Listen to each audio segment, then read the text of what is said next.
Hey everyone, welcome back. This is Dan from DHTV, and today I'm going to be showing you how to use the iPhone 16, iPhone 16 Pro, and iPhone 16 Pro Max cameras. Let's get started. To kick things off, let's just open up the camera app right there on our iPhone home screen, and it's going to bring up our camera app, which should open in the photo section by default. Now we're going to start by going over some of the basics, but we are also going to go over some more advanced features, some tips, tricks, and the settings, as well as the new camera control button on the side of the new iPhone 16s. I strongly recommend you watch this entire video, but if you do want to skip ahead, you can. There are chapters in the video descriptions with timestamps, so you can skip to exactly what you want to learn. For the rest of us, we're going to start by navigating to the photo section, and if you aren't there yet, just swipe across to get there, and we're going to start by taking photos and everything we can do with photos. Taking photos with the iPhone camera is extremely simple. From the photo section, all you have to do is align your camera to what you want to take a photo of, and then tap the shutter button like so. Anytime you take a photo, the preview will appear at the bottom left. You can tap on that preview to see a larger screen of it, and this will give you some options at the bottom to either share that photo with messages, email, or applications, an option to set it as a favorite photo. You can view information, and you can even edit the photo right here. In the editor, you have styles, live adjustments here, which is basically exposure, brightness, and even cropping options. Now, there's a lot to editing with the Photos app in the iPhone. I'm not going to get into those details. You can check out the video right here, show you how to edit photos with your iPhone if you're interested. Lastly, if you don't want the photo, you can tap the little garbage can, tap delete, and it'll remove the photo from your Photos app. Now, obviously, you want to take the best photos possible, and there are a lot of features you can use, but some quick features are simply to tap on the subject to focus, and this is called tap to focus. You also see a sun appear beside it. It's going to focus on the subject that you tap on and also give you an exposure control here, which you can swipe up and down to control the exposure. Once you've set your focus and exposure, you can tap and take the photo, and again, it'll appear in the preview in the bottom left. Keep in mind when you tap to focus, if you move your camera around, your focus is going to be lost and it's going to go back to its general autofocus. So if you have that issue or you want to lock the focus, the simple way to do it is to just tap on the screen and hold to lock the focus. It's also going to lock your exposure at the same time. Now, if you decide to move around like crazy, you'll see your square is still available where you left it. You also can zoom in and out of your photo with these optical zoom options. So you have a 0.5, a 1, a 2, and a 5 times zoom with the iPhone 16 Pro. You may have less with the iPhone 16. Also, if you tap on this one, you'll see it tells you what lens you're using. So the 24 millimeter, you can tap for the 28 millimeter and even the 35 millimeter lens and change things that way as well. If you want to zoom in past the 5 times zoom, you can. You can hold your finger, and now anything above the 5 times zoom is going to be a digital zoom. And all that means is that you're zooming in and the quality is going to start to degrade. So I strongly recommend if you're going to go past 5 times, try to get as close as possible to avoid the quality diminishing on your photos. Additionally, you can pinch to zoom. Just like this with 2 fingers, zoom into your photo, and when you're ready again, you can just tap the shutter to take your photo. Now let's take a look at some of the more advanced options you have with the photo section. And to bring these up, all you have to do is swipe up on the screen, and you'll see all of the options appear at the bottom. We're going to tap on the first one, and this is called flash. You have the option to set your flash on auto, which it's standardly set to. You have on and off. If you set it to on, when you take your photo, it'll use the flash when it takes the picture. I'm going to leave it to auto for now, and we'll move to the next option here. I'm just going to put my lens back. The next option is live, and these are live photos, which basically takes a second before your video and after and creates this sort of live video for you to see. So it's set to default. I'm going to set it to on just to show you, and I'll give you a preview of it. So I'm going to move this duck around and then take my photo, and I'm going to keep moving it after. Now when I go to my preview, if I tap my finger on a photo that's live and hold my photo, and It's going to show you that video as well as the audio, and you'll see whatever was happening before or after. This is great too, because when you do edit photos, you can actually go here where it says live, and if you've missed a photo, or let's say somebody in a group was blinking, you can actually go to a section, a keyframe in that photo where they weren't blinking, and set that as the key photo and get the perfect photo every time. It's also a lot of fun to have those types of photos so you can sort of see what was going on a little bit before and after. Just keep in mind that if you share photos that are live on messages, you'll see this little live icon.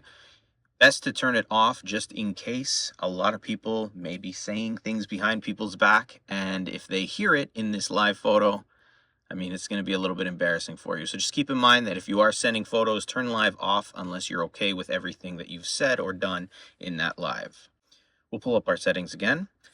And the next one here is called photo styles. So you can change these around. You have this little bar here and you can move this around. It kind of gives you the different tones that you can play with. You can set it back to the middle. It kind of feels like it locks in the middle if you get close to it, but you have standard by default. And when you first open your iPhone camera, it prompts you to set your tones or your styles.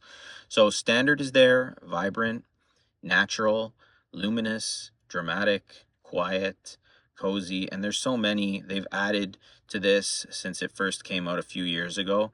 But you can play around with them, use them, and each one that you're in, you also have options here that you can customize them to make them exactly the way you want for the types of photos you're taking. But I traditionally just leave it on standard. A few things that you'll notice around this, so let's just go to vibrant and we'll move it here.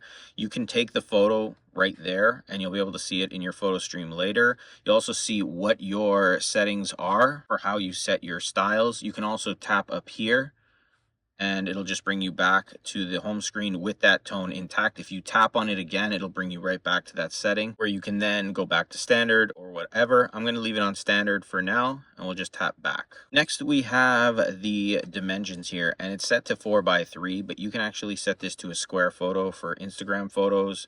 You can also set it to a 16:9, so you can see the size there. It's all up to you how you want it set, but I'm going to go back to the 4:3. And the next option here is the exposure, and this is different than the exposure on screen. This one's going to lock the exposure to this. So once you've set it, let's say to +2 or -2, when you take your photo or when you're on your photo page here tapping, it's not going to reset the exposure. Just going to put it back to 0. And we'll tap the option to go back to these different features here. And we'll take a look at this last one, which is a timer. So you can set a 3-second timer, 5-second, or 10-second. So we'll just show you how that works. You'll see when you tap it, it opens up at the top. We'll start by hitting the shutter and you see a countdown and it'll take the photo. Now with every one of these settings, when you set them, you'll notice that the option kind of appears at the top. That's just so that you know what you have on, what you have off, and anytime, even if this setting is away, you can tap on these right here and you can turn live off, turn it back to auto, tap on that, it'll bring up this setting, tap here, it'll bring back up your photo styles. So just keep that in mind for some quick options. And if you ever can't open this up for whatever reason by swiping, there's a little arrow at the top and that'll allow you to open up those settings as well. Now you probably noticed that this little icon here appearing on my video, you're probably not seeing this very often. This is just a macro lens. Because I'm so close, I'm limited in my space here. I'm very close to this duck here. So the macro lens has applied itself. If I pull this off just for this example and I bring it further away, you can see that the macro lens isn't active. If I get close to a subject, you'll see my macro lens appears. You can always tap on that and turn the macro lens off and on when it does appear. There's also some settings, but I'll show you those a little bit later in the video. Swipe over to the left and take a look at our video options and how video works with the iPhone 16 Pro. Once again, you have all the same features. Tap to focus, which allows you to use your exposure controls. You have all the same zoom options here that you had with photos. Same with the macro because I'm very close. A few things to note up top. So we've got HD 30, which is 1080p at 30 frames per second. You can tap on the HD and set it to 4K. And you can also tap on the 30 here and change it to 60 frames per second, all the way up to 120 frames per second and down to 24. You can do the same with your HD 1080p option here as well. So if you want to play around with those, you can. I tend to shoot most of the time, unless I'm filming videos for YouTube, at HD 30. For YouTube, I tend to do HD 60. But you play around with it yourself and find what works best. Again, you can pull up other options by swiping up, and that's going to be your flash off and on. The on just basically turns a light on, so it's hard to show, but you can see on my hand there's a light flashing. If I turn it off, you'll see it turns off. The next one is the exposure lock, same as it was in photos. And then this one right here is the action mode, and it's off right now. You can turn this on. It kind of gives you the ability to use this phone sort of like a GoPro. So action shots, it's going to stabilize the video, but it will crop the video quite a bit. So keep that in mind as well. It will just take a little bit to get used to if you've never used it before. Now to take your video, all you have to do is tap on the record button here and it'll start recording. While the video is recording and things are moving around, you can take a photo while it's recording and it'll save it to your photo library. And something that's new with iOS 18 is this little pause button. So you can actually pause the video here and kind of move it over to say over here and then continue the recording. Pause it again, move it back over here, continue the recording. This is something that was requested a lot over the years. It's finally here. And when you're ready, you hit stop and it'll save that video to your photo library. Again, if you tap on the preview, it's going to start playing that video, and I'll just show you how that pause feature looked. You have some features at the bottom, same as before. You can share it, all of the editing options. The video editor is a little bit more advanced. I'm not going to show that here, but you can play around with it. You can chop pieces of your video down, audio mix, adjust it, and so on. Again, you have a trash bin here if you want to delete it, and then hit the X to be brought back to your video screen. Now let's move back over to portrait mode. So basically portrait mode is going to give you the effect of blurring the background. So if I tap and focus on this duck, you'll see the background is blurred out. You also get to use these lighting effects here. Contour, stage, light mono, key light mono, and you have some zoom options. So if I set this to the 2x zoom, you can really see how the background is blurred out. You can take some really impressive photos this way. Additionally, you have a 5x. You might only have a 3 on the 16. I'm not very sure, but the 16 Pro gets up to 5x zoom with the portrait mode. You can also pull up from here or swipe up, and you get all of these options, very similar to what you had in the camera apps. You have your flash. This one here is your depth of field, so how blurry the background is going to be to keep things basic here. So if you set it all the way down, you'll see how blurry it is, or you can go all the way to the other side and kind of remove it almost completely. So you can play around with those. After the fact, if you take your photo, you can actually edit these in the editor anyway, but you can set it to how you like. Take your photo. It'll appear in your preview here, and you can see how it looks right there. Now, all your editing features are very similar, like I said. Pulling back up the options here, you have your styles, you have your sizes here, you have your exposure, your timer, and again, anything you touch down here will appear at the top, so you know that it's on, and you can modify it accordingly. Moving back over to cinematic, what it's telling you right here is it's going to create beautiful, shallow depth of field and focus transition. So basically, to keep things as simple as possible, what that is basically portrait mode for videos. So now you're going to get that blur effect when you take the video. So if I just 2x zoom it, because it's just easier for you guys to see the blur in the background, take my video, you can see that anything that is in the background that's not focused in with that duck is going to stay blurred. Really cool effect. A lot of movies and professional photographers and videographers like to use that type of mode. Just gives a more dramatic feel. If you pull up, you have only 3 options. You can turn a light on, you can control the depth of field or your blur in the background, and then you have exposure controls that you can use as well. 1 and 2x zoom on the 16 Pro. Keep in mind that cinematic videos are very large, so they're going to take up a lot of space on your phone. And you have HD, 4K, you have 30 frames per second, and 24 and 30 at 4K. So you don't have as many options, but it is going to be a very large file. Moving over, we have slow motion videos, and this is a cool feature, cool option if you love that kind of effect where it slows down the video. It's great for action shots, sports, things like that. Give you a quick example here. So we have this duck. I'm going to actually, let's throw this duck into them and we'll slow it right down. So all you have to do is just tap here. It's going to start the video, and I'll just throw this duck into the mix. We'll stop it. We'll take a look at the preview, and you'll see when the duck gets thrown how it looks in that slow motion effect.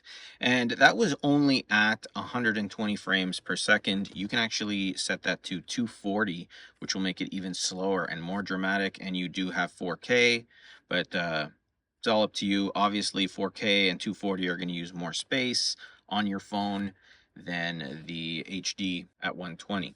If you pull up, you have just a light and your exposure lock. You can zoom up to 2 times for the 16 Pros.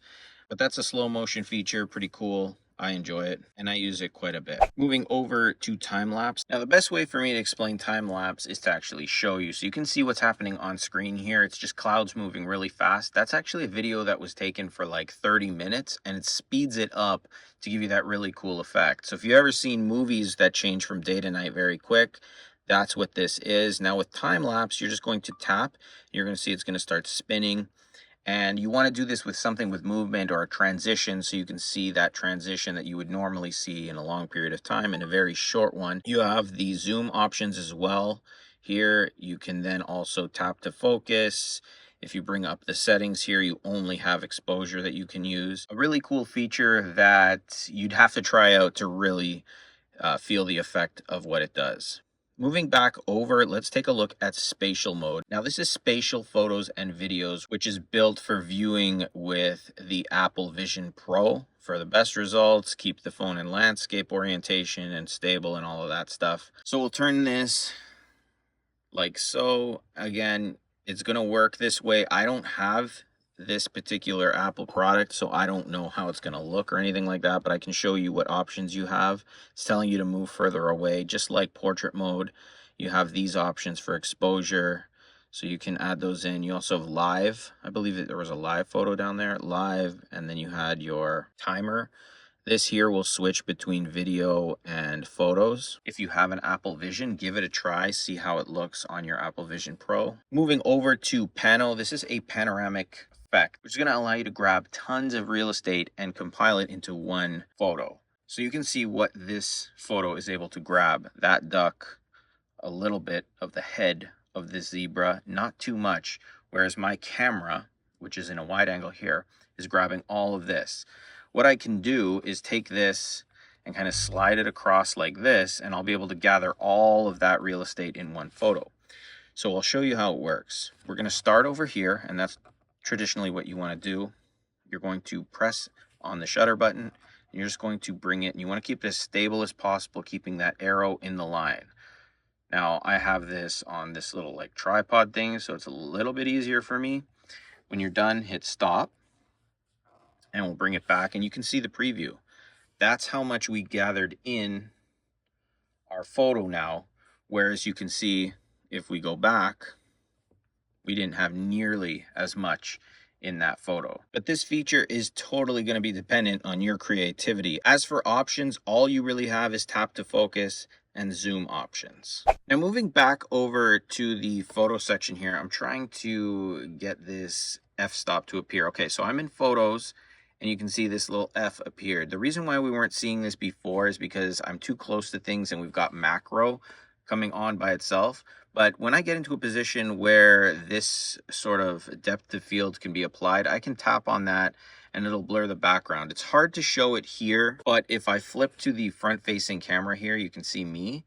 And if I turn that on, you can see it blurs out the background. It's focusing on the phone, and if I move back, you can see I'm blurred out as well. So it's a really cool option. It gives you like portrait mode in photos, just as a touch of a button. Because sometimes it is hard to move to portrait, catch that moment.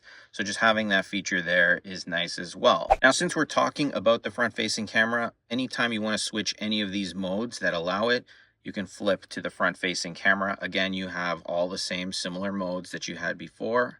With the rear-facing camera, you can use them there as well. The rear-facing camera is always going to be the better camera to use, but in situations where you might want to take a selfie or something like that, you can. You do have some options here, so you can actually zoom out a little bit, zoom back in. When you do turn that f-stop on, you can then change the different lighting modes, just like you did with portrait mode. So you can set that up if you want. Additionally here, if you pull up, you have all those same similar options here. This one here is night mode. And the reason why that popped up is I guess it's darker behind me, so it's applying some sort of night mode to the photo, but you can set that to max. You'll usually see night mode appear on its own automatically when you take photos in dark scenarios. I'll actually turn the lighting off here so you can see how night mode works a little bit. So I'll show you when you take your photo. Now you see how dark it is here. So it's pretty dark.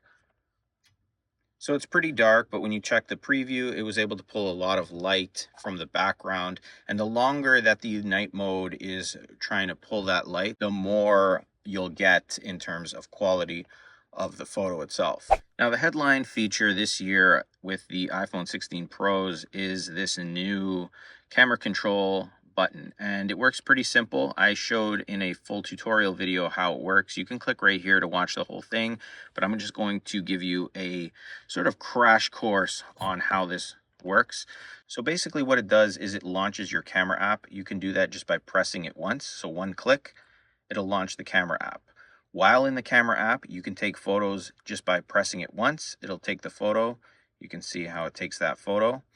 If you want to take a video, which is called a quick take video with this button, you would press and hold on it, take your video, release, it'll take that quick take video.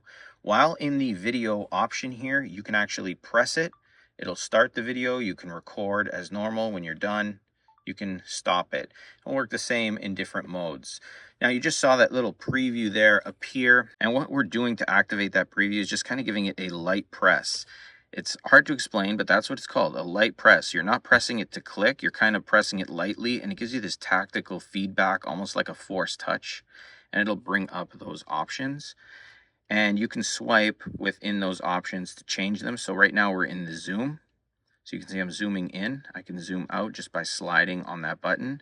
Double light press is going to bring up all the options you have, and it's the same options we just used. So it's depth of field, exposure, you have your zoom, your cameras, your styles, and your tone. And in each one of these, you just give it a press and then it'll open up the setting and you can control what it does. Pretty good. I mean, it's a little gimmicky in my mind, but it is convenient, especially when you're holding the camera like this and you want to take your photo or your video. It is a little bit more convenient. You still can use your volume rocker, which is just as good, to take the video as well. So keep that in mind. Those are some options you have to use the camera control button with your iPhone 16 Pro or 16 camera. Now let's go over one of the most overlooked sections with the iPhone camera, and that's with the iPhone camera settings. So we're going to open the settings application, and camera, very conveniently now on the main page, tap camera, and you have all these features here that you can play around with. And we're going to go through each so you understand how they work and what you can do to customize and set up your camera exactly how you want them. First one is camera control. Again, we just went through what that does. You can use a clean preview here. If you turn that off, when you do that light press, you won't see the preview. You can also choose what launches the camera, a single click, or if you want double click. And you can also choose what applications open when you do press on that camera control button. So by default, it's camera, but you can choose code scanner and magnifier as well. The next one is photographic styles, and we looked at those photographic styles within the camera app, but this is going to kind of set up how you're going to look. Now, I don't have any specific photos, but you can read right here what it does. I'm just going to choose the ducks. I'm going to choose 4 of them that look a little bit different, and we'll see what it pulls. It's going to load, and now we can swipe between the styles on each, and you can see how that amber look is going to apply. So you're able to kind of change things around. It's just not useful for me. It's giving you more of an instruction here on how it works and what you can do, and you can save the tone and color if you like. I'm not going to do that. I don't use it very much, but if you do, definitely set that up for yourself. Now the recording settings, so we're recording video. This is just setting the standard, what it's going to open up at when you open up the video camera, and I have mine set to 1080p at 30. Now, one option that isn't available in the camera app is 720 HD at 30 frames per second. So if you do want that, you'd have to select it there, which is going to make it the default when you open videos. But you can see all the options you have. So 720 HD at 30 all the way up to 4K at 120 frames per second. And it's giving you an idea here of how much space it's going to use up for a 1-minute video. And these are just approximate numbers, but as you can see, the higher you go in quality, the more space it's going to use. PAL formats, this is a television video format. It's used in many countries in Europe, Africa, Asia, and South America. So if that applies to you, you can turn it on. Enhanced stabilization. So this is going to add that to video and cinematic mode, and it'll try to stabilize videos by only zooming in slightly. If you don't like that, because it does zoom in and crop it a bit, you can turn that off. Action mode in lower light. So what this is going to do is going to decrease the stabilization to optimize for less bright scenes. Basically, it's not going to zoom in as much, which means the stabilization isn't going to be as good. So if you're in a heavily active or bouncing around scenario, if you turn this on, it's not going to stabilize it as well, but you'll have better lighting. HDR video, I always have this on, but you can read right here just a basic rundown of what it's going to do for certain modes. Auto FPS. So if we tap on that, it's going to reduce the frame rate to 24 frames per second to improve low light videos and optimize frame rate for 60 frames per second video based on scene motion. You can apply the auto FPS to only 30 frames per second video or both 30 and 60. I believe during my video, the camera kind of flipped. So it's going to flip between the different cameras while it's recording. If you don't want that, you can lock it so it doesn't flip the cameras while recording, because you have 3. It's going to kind of bounce around at times. The white balance lock, I am going to lock that myself. I like the white balance to be locked while recording. I don't like that it changes if the sun changes or your lighting changes. I don't want that to move around, so I leave that on as well. Moving down, we have these slow-mo record options here. Again, this is just going to allow you to choose which one it opens to when you open the slow motion video, and then an example of how much space it would use. Record cinematic, same deal. Choose your option that you want it to open up to. In the record cinematic camera mode, record sound, spatial audio. So if you want it to record with spatial audio, which is really good, if you don't have AirPods with spatial audio or anything that uses it, test it out for yourself. But it's basically recording in a 3D audio format, and it's going to make intelligent automatic decisions about how to mix the audio when the cinematic mode is used. So I leave that on now. You can change it to stereo if you'd like. Additionally, audio playback. It'll not pause automatically when recording. When playing audio using the iPhone speaker, audio will be recorded in mono. And wind noise reduction, always leave that on for me. It's just going to reduce that kind of muffled sound when wind is hitting your camera. Formats. So it's set to high efficiency by default, and it says to reduce file size, capture photos and videos in the high efficiency mode, which is an HEIF HEVC format. It's not the most compatible mode. So sometimes when I upload these types of files to a computer, it has issues. Like it just doesn't have the ability to open them. Most computers now are fine with it. It was more of an issue in the past, but if you are finding that to be an issue, you would set it to most compatible. It's going to be larger file sizes, but they'll be in that JPEG format. And that way, those photos will be able to be opened on all devices very easy. One thing to consider is if you put it to most compatible, 4K at 60 frames per second video will not work. HDR video won't work as well. So I'll leave it at high efficiency. I know how to work with that now. Photo mode, this is going to allow you to use the 1x zoom that can be saved at 12 or 24 megapixels with the Fusion camera. Photos taken with night mode, macro flash, or portrait lighting will be saved at 12 megapixels. You can tap on this and set it however you'd like. I leave it as is. Pro RAW and resolution control. Now this is something, if you're more advanced, you know what Pro RAW is, you would know what it can do. You can read right here what it can do. But basically, this is going to give you the ability to maximize the resolution of the camera. If I turn it on, you can see Pro RAW Max, and you have all of these options that you can choose from. If you go into your Photos app now, you'll see it says RAW Max there now. So totally up to you if you want to use this. You kind of need to know how to use that kind of stuff if you turn it on. Otherwise, it's just a waste. And Apple ProRes, this is for video capturing. So it's basically a pro resolution. And it's one of the most popular formats, especially for professionals. Again, these are going to be huge file sizes, and again, you would need to know how to use this kind of format.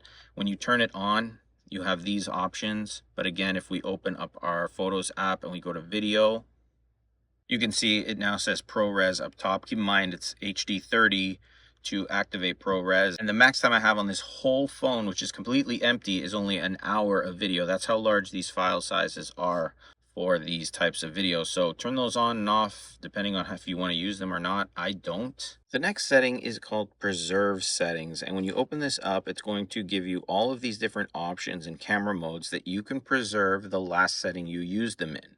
So for example, you have camera, you can go down to night mode, action mode, your live photos.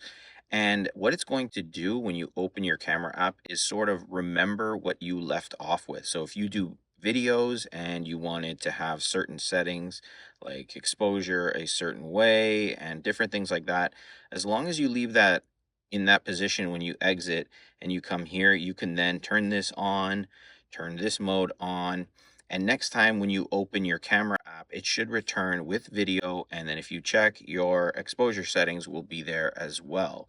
If you don't have these on and you exit the app and go back in, those settings would no longer be applied. The next option is use volume up for burst, but we'll talk about that in the camera tips section of this video. And we'll move down to scan QR codes and show detected text. Now, this is a cool feature that ties in with things you might see on the road or words. So for example, we have this mineral water that Apple actually gave me when I picked up this phone. And you're just going to basically hold your phone over the words, and it could be any words. You're going to focus in on it, and you'll see this little icon appear. We can tap on that, and it's going to pull up that text. You can choose to translate it, or you can choose to select all, and it's going to allow you to just tap to select. You can then copy that, open up, say, a note or a text message to someone, and then you can just paste that right in just like that. And it's pretty accurate, as you can see. Now, these are where I like to play around with more convenience kind of things. The first one is a grid. If you look at the camera right now, this is how it looks in photos. If I turn the grid on and I go back, now we have this sort of grid here, and it's to do with the rule of thirds. I use it to just sort of frame my photos and videos to kind of keep them centered and things like that, but it is something to do with what's called the rule of thirds. So you can turn that on or off. Level, this is a cool feature. I like it. Tap the record button here. There's sort of like a level in the middle. It's hard to see, especially because I'm holding them, but you can see that level, and you can kind of align it to be perfectly straight. When it's straight, you'll see it turns yellow. Hard to see again.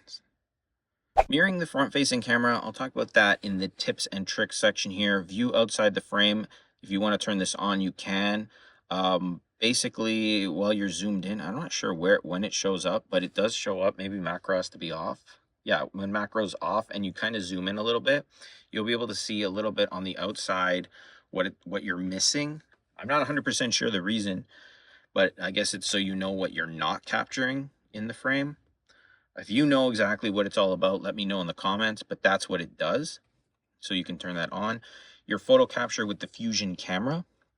You can tap the one-time zoom button to toggle between 24 and the additional lenses. So this is what you have here. You can set the default lens, and you can turn off the additional lenses if you'd like as well. And that was just what I showed you earlier, where if you tap on the one-time zoom, you can toggle between those lenses. Portraits in photo mode, that's what I showed you towards the end, where you see the f-stop down here. Again, too close to my subjects to show it, but if you don't want portrait mode to be available in the standard photo section, you can turn it off. I'm going to leave it.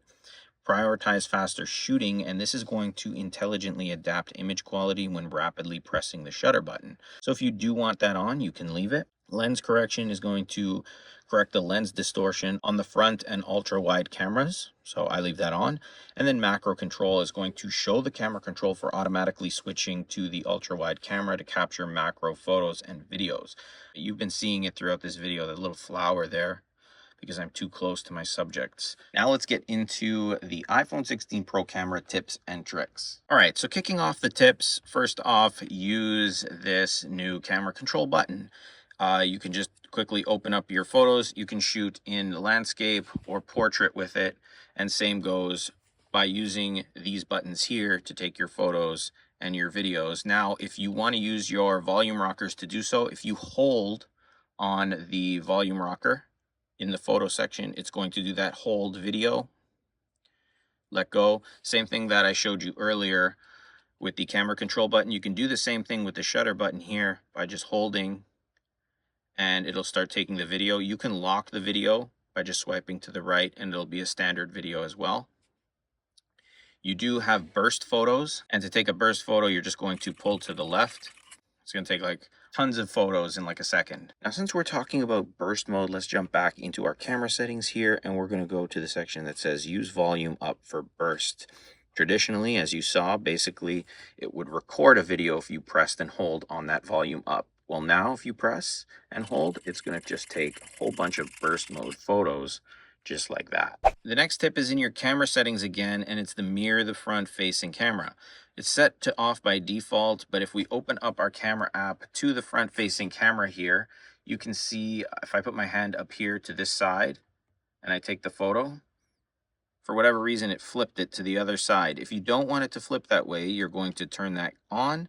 Then when you're in your front facing camera again and you take that same photo, now the preview, it's not going to be flipped. A lot of people hate that. Not sure why. It never bothered me, but you can do that within the settings here. I'm just going to leave mine off. The next tip, if you go back to your panoramic photos, you can go from left to right. If you tap on it, you can actually go right to left. And another tip while taking panoramic photos is to actually go up and down. So if you're at the bottom of a building, I'll just do it. You can go up.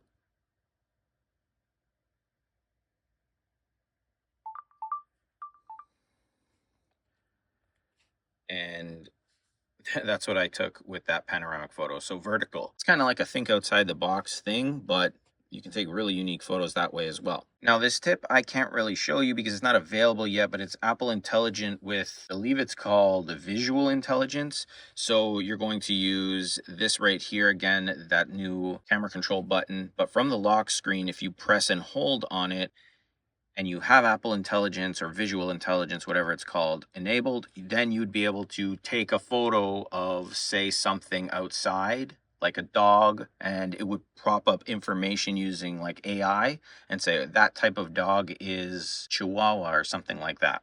Same thing with restaurants, and it would give you reviews and tell you about it. So it's a cool like search just by taking a picture of something. Can't show it to you here because it's not available. Also, you can access your camera right from the lock screen with that camera control button as well. And the last few tips I can give you here are just about taking good photos. Try to keep your photos straight. Always try to have as much light as possible in your video, and try to have the light in front of the photo, so pointing at it, don't have the light behind, or it's going to create a very difficult and grainy shot. Anyway, that's how to use the iPhone 16 Pro Max camera, the 16 Pro, 16, and the 16 Plus cameras. I hope you enjoyed this iPhone 16 tutorial. If you did, let me know in the comments, and if you have any questions, feel free to ask. I'm happy to help you out. As always, the full playlist of the iPhone 16 Pro tips, tricks, and tutorial series is in the description, so if you want to check it out and get the most out of your iPhone. If you enjoyed this video, hit the like button, subscribe, and click the bell notification box to be notified when I post new videos, and I'll see you in the next one.